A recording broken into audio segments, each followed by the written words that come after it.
Fujifilm X100V versus X-T5 with 27mm f2.8. Which camera to choose, which camera to buy, and which camera it is the best for street photography, portability, family photography, and so on. Let's talk about this now. Hi there, Tudor Matescu here. In this video I want to compare a little X100VI versus X-T5 with 27mm f2.8 lens. I've used both these combos a lot and I want to share with you my opinion. So if you are in content like this, please subscribe now to my channel.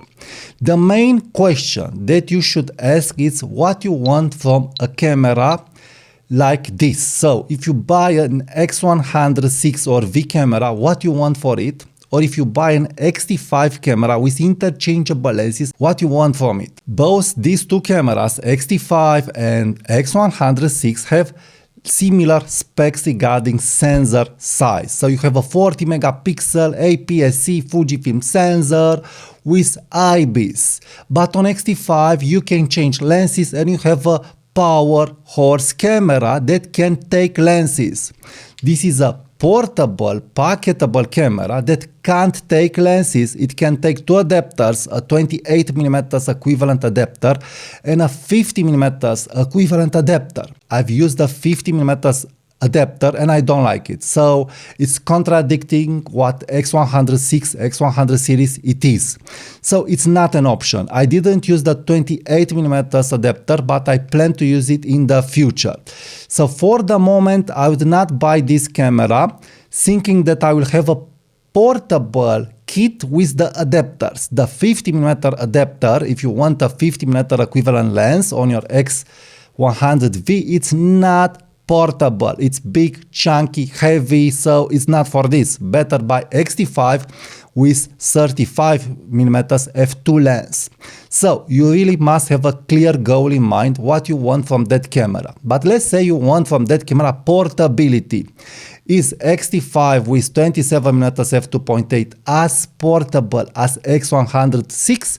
From my point of view, no, it's not as portable and as slim as X100VI. For both cameras, you need a camera bag, but also X100VI can enter in a winter jacket pocket. But this is not all. This is slimmer, the design, it is nicer, it is more easy to be taken with you, it is more easy to be portable, and overall regarding portability it is way better. I would say for me, for my taste, 50+% better regarding portability. Again, a subjective comparison, because I do subjective reviews here, biased reviews. I'm not a robot and I don't do in-lab test here.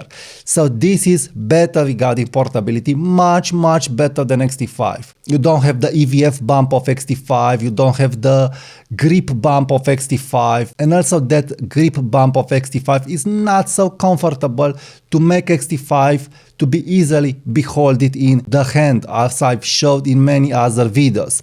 So overall, this is winning a lot regarding portability. But let's talk about image quality.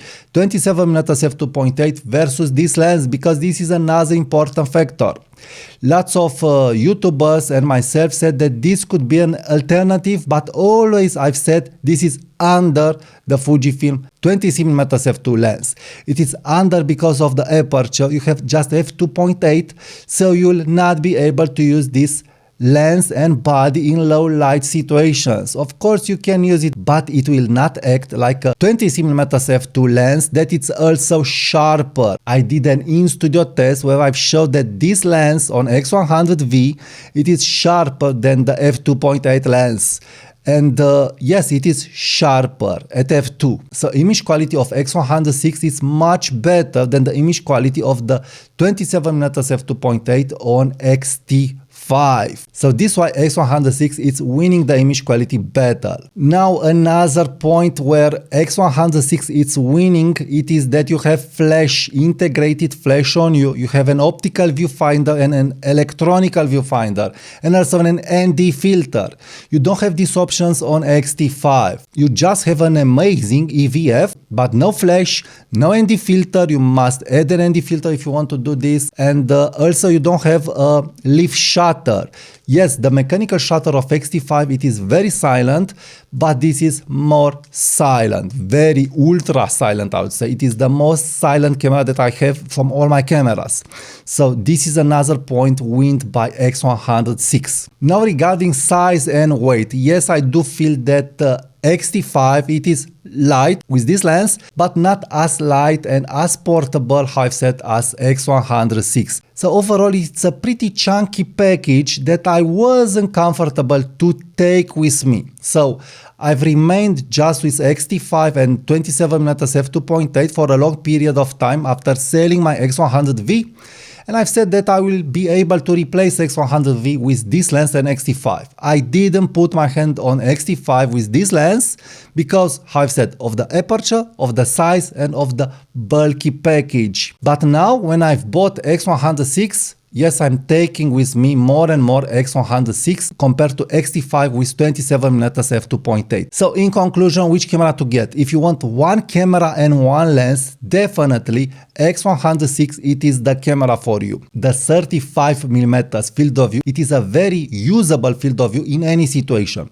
For documentary photography, for street photography, for portraiture photography, for landscape photography, for detailed shots because of the macro abilities of this lens. It is also weather resistant, but also X-T5 with this lens are weather resistant. But overall, one camera, one lens, this is the camera to get, no questions asked. But if you want more lenses, interchangeable lenses, and power of a camera that can take zoom lenses and prime lenses like the 35mm f1.4, like the 33mm f1.4, like the 18mm f1.4, and so on, then you go to X-T5 because X-T5 will help you use more Fujifilm lenses and third-party lenses to make different styles of pictures and of photography. So this is where X-T5 is coming from. I would not buy X-T5 to use it as my only camera and only lens with 27mm f2.8. You will really limit yourself very, very much and you will not win much. I would really prefer to use the X100V also than X-T5 with 27mm f2.8. But I have another recommendation if you want one camera, one lens to replace X100V, X100VI. And that one camera and one lens, it is right here. I will put the link on the video where I reviewed that one camera and one lens, and you can check my results and check why I do recommend that lens that has an f2 aperture on that Fujifilm camera. So click the next video and I will talk to you soon. Bye bye.